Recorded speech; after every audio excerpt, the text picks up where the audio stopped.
Hello. I've spoken before about the grief that we can experience when we lose a job.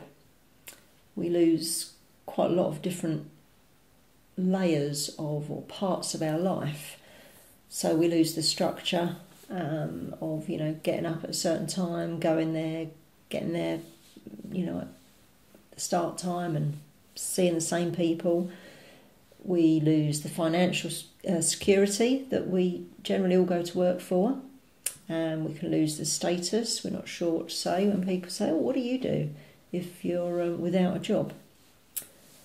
And although I've spoken about those before, I want to speak a bit more about how hard it is to acknowledge the emotional impact of that job loss.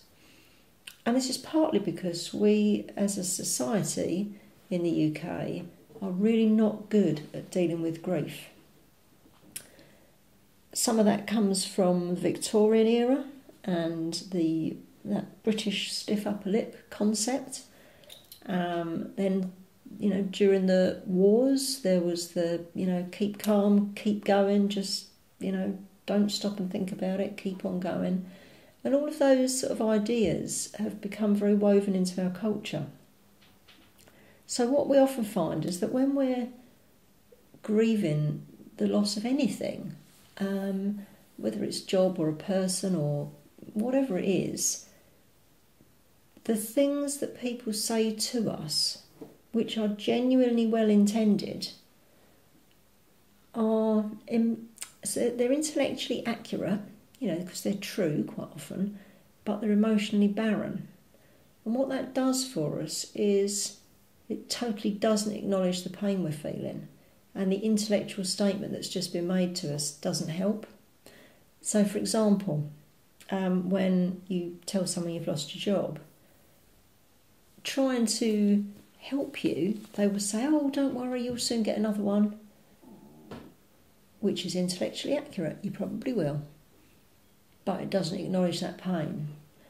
Or they might say things like, you didn't like it anyway there. This is a good opportunity to find something else. Yep, again, true.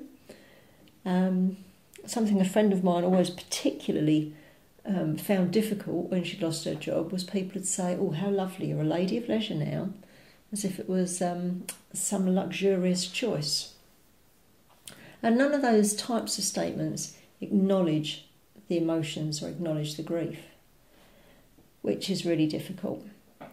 So one of the reasons that I use the grief recovery method to help people who are grieving any type of loss is to help you to identify the unfinished emotional business. And then once you've highlighted or pinpointed what the real issues are, what the particular key things are within that loss that you're still stuck with and still causes you emotional pain, then you can do some completion work and move forward.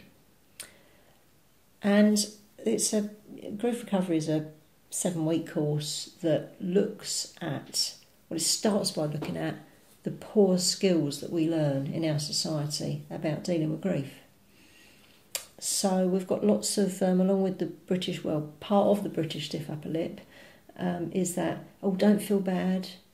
If someone's died, people often say, don't feel bad, they've gone to a better place, or they're no longer in pain. Again, I go back to that. It's intellectually accurate, but it's emotionally barren. People might tell you just to keep busy, or to just be strong and keep on looking for another job and, get on with it.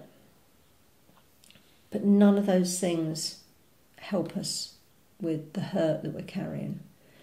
So one of the first steps you may like to take is to make a list of anything that, well-meaning, kind people have said to you that was intended to help you, but it didn't.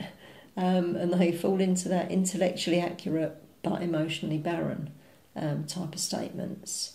And the reason to do that is because it just acknowledges how hurtful sometimes the statements were. They're not only not helpful, they actually sometimes hurt us. They're quite wounding, unintentionally by the person that's said it. But that adds to our grief. So it's sometimes really good to just make a note of those and then think, yeah, that really hurt when someone said that to me. And that's the very first step to unpicking all of the different sort of components that lead to you becoming emotionally complete. So if this has made, if this resonates with you, if this is something that you've gone through, you might want to try that as an exercise. You might want to buy the Grief Recovery Handbook, which I certainly didn't write, I wish I had, which is written by a guy called John W. James and Russell Friedman. It's called the Grief Recovery Handbook, and it talks you through all these different steps. If you would like support to go through those stages, I work with people in that way. So, yeah, I hope this has been of use, and if you've got any questions, you can contact me and I'll be happy to talk to you about it. Thank you for listening.